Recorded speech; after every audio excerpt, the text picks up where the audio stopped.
Raise your hand if you have ever heard this. Men are biologically wired to need a partner, that they can't be happy alone, that single life is just a temporary stopgap until they settle down. If you believe that, you are not alone.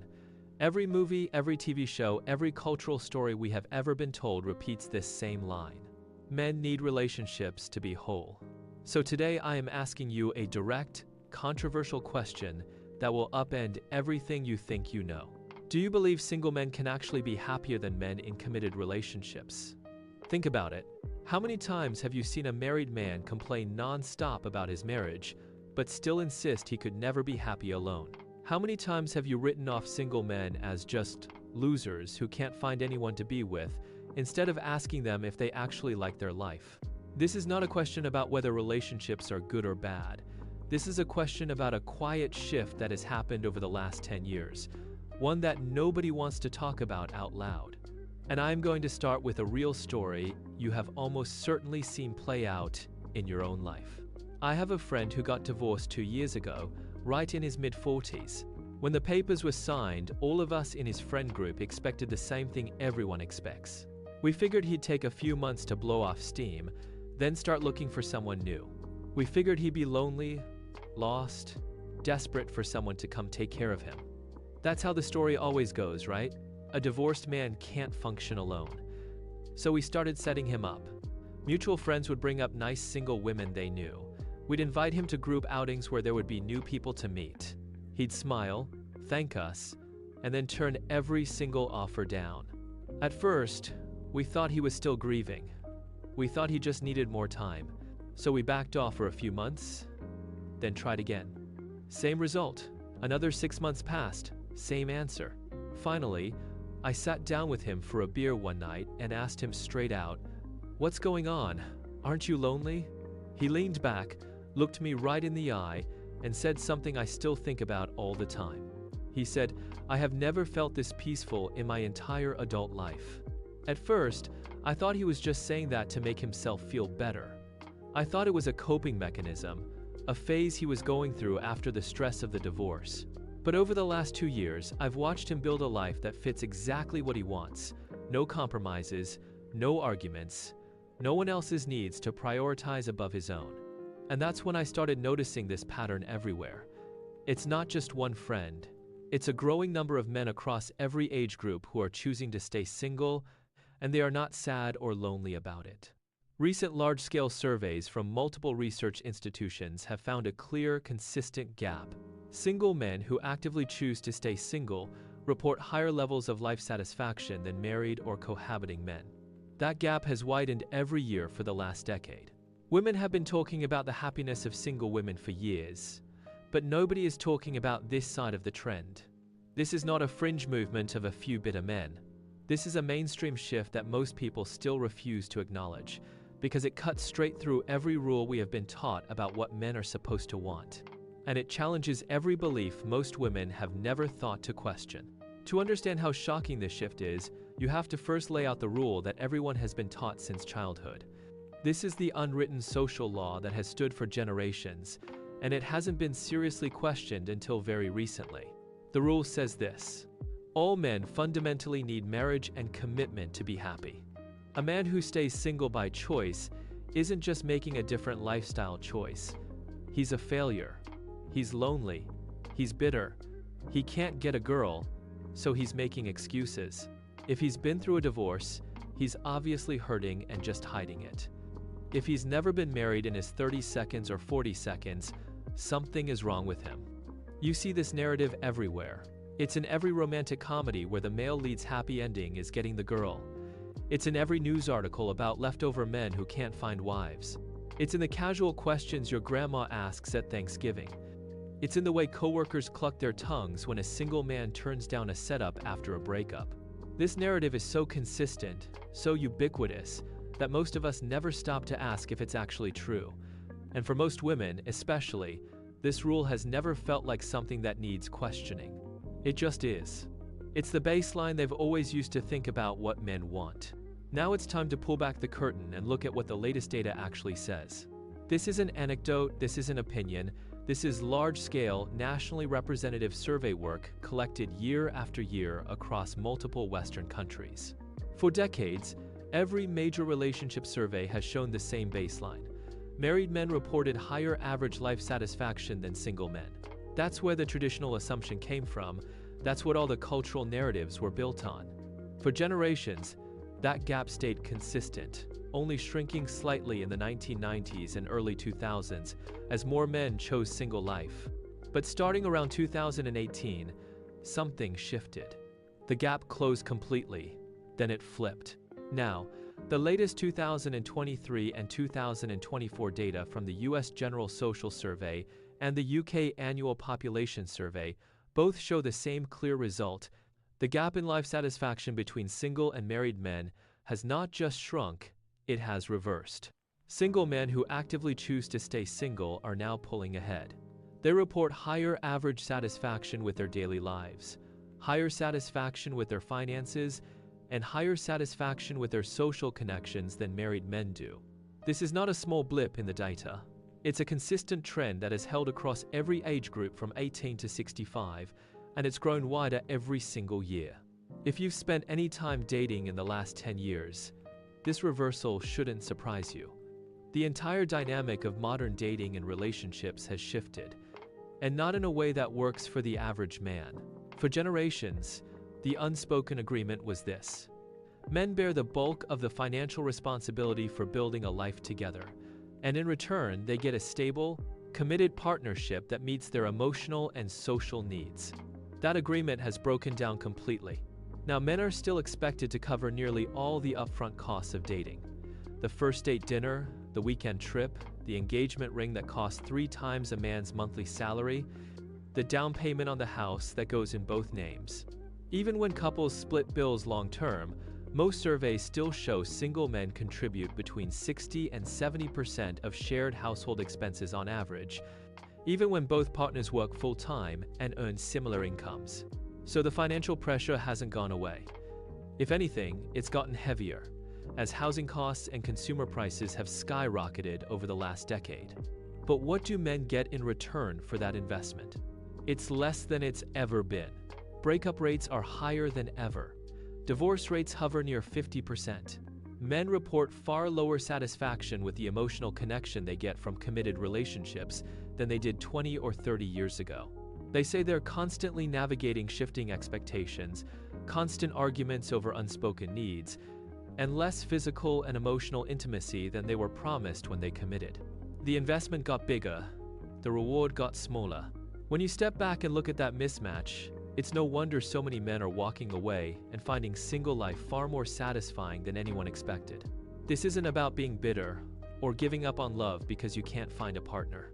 This is about men actively choosing single life and discovering that it comes with a set of daily freedoms they never got in relationships. Start with the most basic control of your time. If a man wants to spend his weekend hiking alone, or playing video games with his friends, or working on a hobby that takes all his attention, he doesn't have to negotiate that time with anyone. He doesn't have to justify his choices or compromise on what he actually wants to do to meet someone else's expectations. Next comes control of your money. Every dollar a single man earns is his to allocate according to his own priorities. He doesn't have to redirect his savings to cover someone else's discretionary spending or argue over what counts as a worthwhile purchase. If he wants to save for a motorcycle, or invest in a side business, or splurge on a trip with his friends, he can do that without pushback. Finally, he gets freedom from constant friction.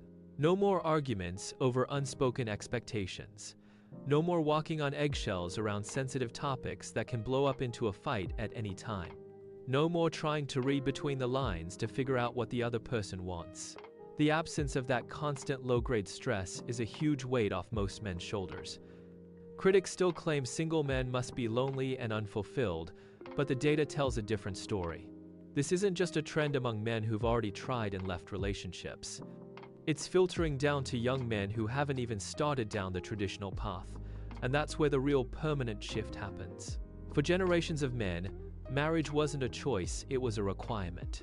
If you wanted to be seen as a real man or a successful adult, you got married, bought a house, had kids, and checked all the boxes. That's what your parents expected. That's what your friends expected. That's what society told you you had to want. Any man who chose to stay single was seen as broken or immature, or somehow failing at the basic task of being an adult. That's not the case anymore, not for young men coming of age now. Multiple recent surveys of men under 30 show that less than 30% see marriage as a critical milestone to achieve by age 30. Less than a quarter say having children is a top life priority for them. They've grown up watching half their parents' generation get divorced. They've seen their older brothers and friends go through the grind of modern dating, sink thousands of dollars into relationships that end in breakup, and walk away with nothing to show for it. They're not buying the old script anymore. Instead of prioritizing the social approval that comes with checking those traditional life boxes, they're prioritizing their own personal fulfillment first. If a relationship adds something to their life, they'll consider it. But they're not willing to pay the price the old script demands just to get approval from other people. The entire goalposts have shifted. What used to be the entire point of being a man is now optional, at best. This slow, steady shift in what men want hasn't happened overnight, and it's taken most women a long time to even register what's going on. For decades, the unspoken rule was that men were the ones pushing for commitment, chasing marriage, and pushing to lock down a life partner. Women were the ones who got to set the pace, choose who to accept, and hold the power in the early stages of dating. That dynamic has flipped almost entirely, and it's left a lot of women disoriented. They're used to a steady stream of men approaching, asking them out, competing for their attention, and working to earn a relationship. Now, that stream has slowed to a trickle. A lot of women are noticing that men who check all their boxes don't seem interested in committing to anything serious. Even when a relationship starts, it's far less likely to progress toward the traditional milestones women grew up expecting. At first, many women wrote this off as a coincidence, or just bad luck with the men they'd met. Now, it's happening to too many women, in too many places, for that explanation to hold. Women are starting to compare notes, and they're realizing the same pattern is playing out across friend groups, cities, and age ranges. The men who are willing to sign up for traditional relationships are getting fewer, and the men who've opted out entirely are getting easier to spot every day. This isn't just a small shift in dating norms. The ground is moving under everyone's feet. The social contract that governed heterosexual relationships for generations is unraveling, and a lot of women are only just starting to feel the pressure that comes with that change. They're confused. They're caught off guard. They don't know how to respond to a reversal of the dynamic they've always taken for granted. To understand why so many men are walking away, you have to listen to what they say about the relationships they left behind. These aren't just random complaints about bad dates. They're consistent patterns that come up again and again, from men of all ages and backgrounds. The top grievance that almost every single man who left a relationship will name is unbalanced domestic and emotional labor. Think about it. He works a full week, comes home, and is still expected to handle half the chores. Remember every anniversary, every birthday, every family obligation, and constantly check in on his partner's emotional state. Any mistake, any forgotten date, any time he needs space to recharge, gets framed as him being selfish or neglectful. He ends up working 2 full shifts, one at his job, one inside the relationship just to keep the peace. The second most common grievance is constant nagging that never goes away, no matter what he does. He changes one habit to keep her happy. She finds another habit to nag him about. It never ends. It's not constructive feedback. It's a constant low hum of criticism that tells him he's never good enough, exactly as he is. That constant pressure chips away at his self-esteem until the relationship feels less like a partnership and more like he's a child being supervised by a parent.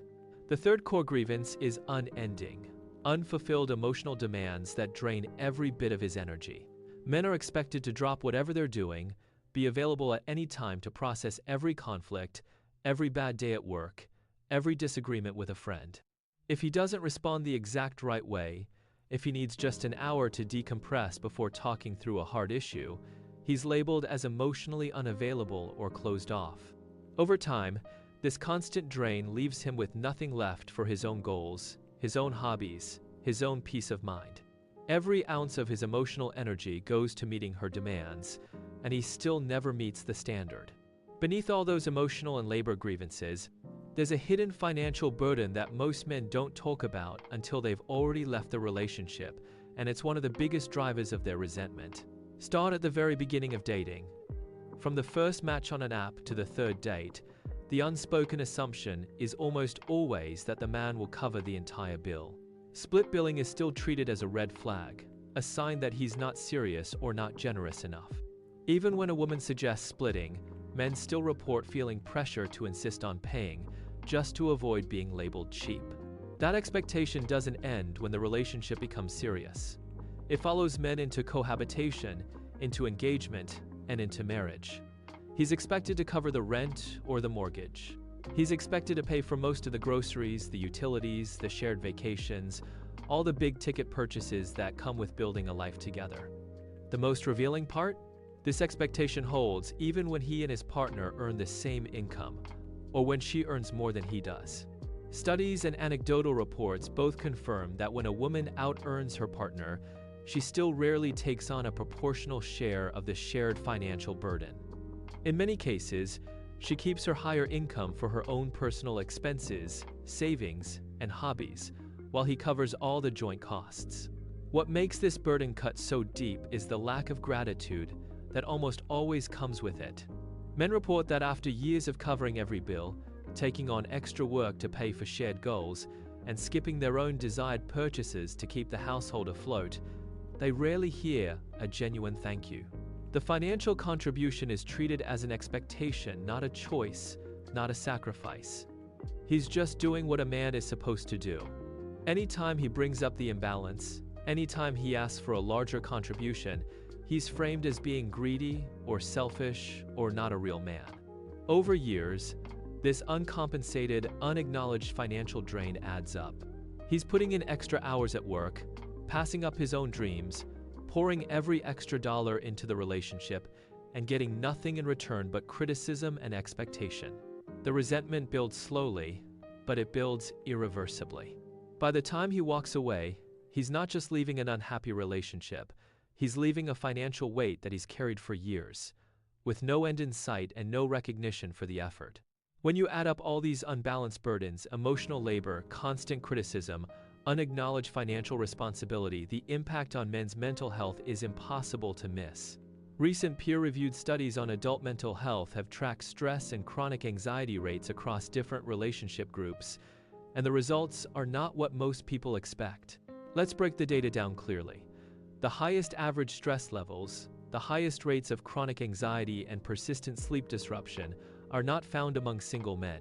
They're found among married men who report being in unhappy or conflict-ridden relationships. Single men who have opted out of long-term relationships consistently report lower average daily stress than men stuck in unhappy marriages. The gap is large enough to be statistically significant, not just a random sampling error. What's even more surprising, the gap between single men and unhappily married men is larger than the gap between happily married men and single men. That means being single leaves men less stressed on average than being in an unhappy long-term relationship by a measurable margin. When you dig into the qualitative data that goes with the numbers, you see exactly why this is true. Single men report they get to set their own schedules. They get to spend their free time on the hobbies and goals that matter to them, not what their partner expects of them. They don't have to navigate constant conflict. They don't have to walk on eggshells around unspoken rules that change every month. They don't have to pour their energy into meeting someone else's demands just to keep the peace. Every morning they wake up with full control over their own time, their own money, their own priorities. That lack of constant external pressure translates directly to lower baseline stress. It translates to lower rates of chronic anxiety. It translates to more consistent sleep, more consistent energy, and more satisfaction with their daily lives. The data doesn't lie. For men who have left unhappy relationships, being single isn't a consolation prize. It's a significant improvement to their long-term mental health. This data almost always gets the same reaction from women when it's presented for the first time: shock, followed by disbelief. Most women have spent their entire lives absorbing one core narrative about single men: That narrative says single men are lonely, unfulfilled, miserable, and desperate to find a partner. They're seen as incomplete, as men who couldn't keep a relationship, who failed at the most basic adult milestone of building a long-term partnership. The idea that these men might actually prefer being single, that they're happier and less stressed alone than they would be in a relationship, clashes so hard with that default narrative that many women can't process it at first. Researchers who work on this topic report that women in focus groups often push back immediately. They'll say that can't be right, that they know plenty of single men who complain about being alone, who are always looking for dates. But when they dig a little deeper, they start to see the gap between what men show publicly and what they feel privately. Most men don't talk openly about how happy they are being single, for the same reason they don't talk about the burdens they carried in past relationships. Admitting you prefer being single still carries a huge social stigma. Men are labeled as immature, commitment-phobic, broken, or afraid to love, so they keep their satisfaction quiet. They don't post about it on social media. They don't bring it up at family gatherings. They just live their lives, while women continue to assume they're miserable. If this new reality of happy single men surprises you, the first root cause to understand is a structural, economic, and social shift that happened quietly over the last 40 years. A century ago, what did it take for a man to run a functional household alone? He couldn't wash his own clothes easily at home. He couldn't cook a full meal from scratch quickly after a long day of work. He couldn't clean an entire house alone after working a full-time job. It was physically and logistically impossible to keep a home running without a second person to handle all the domestic labor.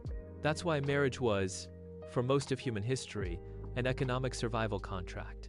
Men needed women to handle the domestic work that allowed the household to function. Women needed men to handle the paid work that put food on the table. Neither could survive alone easily. That entire model is gone now. Today, any man with a steady income can meet every single one of his basic daily needs without a partner. He can order ready-to-eat meals delivered to his door for less than the cost of cooking at home if he doesn't want to cook. He can drop his laundry off at a service that washes, dries, and folds it for a few dollars a load. He can hire a cleaner to come in once a week to handle the deep cleaning for less than many men spend on coffee each week. If he wants company, he doesn't need a live-in partner to get it. He can meet friends for dinner. He can join a league for his favorite hobby. He can stream any movie, show, or game he wants on demand. He can connect with people who share his interests online any time of day. There's no more loneliness gap between being single and being in a relationship that can't be filled with other options. For the first time in human history, men don't need to get married to have a comfortable, functional, satisfying daily life. Every need that once forced them to seek out a partner can be met easily, affordably, and independently. Economic independence opened the door, but a second parallel shift has made it possible for men to actually walk through that door without shame. The social stigma around being a single man is fading fast. For generations, the default social judgment was unforgiving. A man who stayed single past his late 20s wasn't just living a different life, he was a failure. He couldn't get a woman. He couldn't commit. He was broken in some fundamental way. Even men who chose singlehood intentionally hid that choice from their families, their coworkers, and even their friends because the judgment was too heavy to bear. That judgment hasn't disappeared completely, but it's softened dramatically. And that shift has created a feedback loop that speeds the change up even faster. When one man admits he's happy being single, it gives another man permission to admit the same thing. When more men talk openly about their satisfaction with single life, the rest of society stops seeing it as an aberration, or a failure, or a temporary phase. Younger generations have grown up with this new normal already in place. Gen Z men in particular don't carry the same social pressure to marry by a certain age that older generations did. They've seen their uncles, their older cousins, and their coworkers stay single and thrive. They don't hear the same constant questions about when they're going to settle down or when they're going to start a family that men heard even 20 years ago. Family members still push, of course.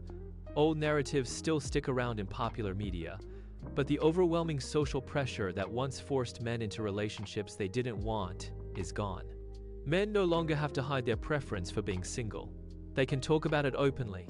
They can live it openly. And that freedom is what's driving more and more of them to make that choice, without apology and without regret. This isn't just a story about men changing how they live.